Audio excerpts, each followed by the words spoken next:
There is no doubt that by all objective criteria, Netanyahu's government is extremist. Israel has its most far-right government in its history. Netanyahu's coalition allies are all beating the war drums and making no secret of their plans to escalate the violence in the pursuit of annexation and expansion of settlements further into Palestinian lands.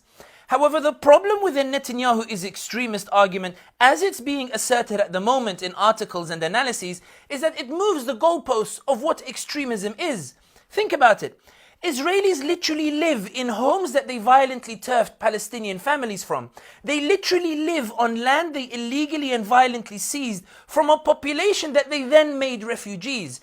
Every government since its establishment has literally kicked out more and more Palestinian families, occupied more and more homes, seized more and more land, forced more and more Palestinians to flee as refugees.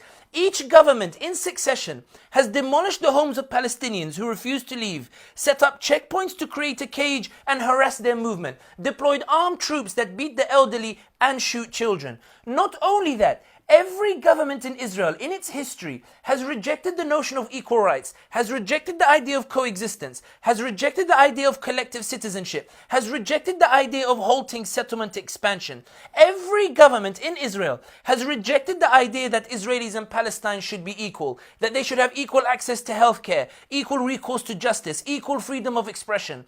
Every government in Israel has rejected international law in all matters related to Palestine, whether it's left-wing Yair Lapid or right-wing Naftali Bennett. Extremism is not a Netanyahu phenomenon. It is the core of the Israeli state that is built on the premise of ethnically cleansing land for the exclusive use of one exclusive people.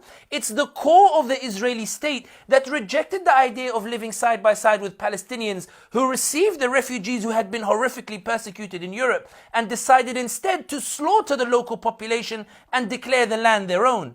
Netanyahu is extremist, as every government before him has been.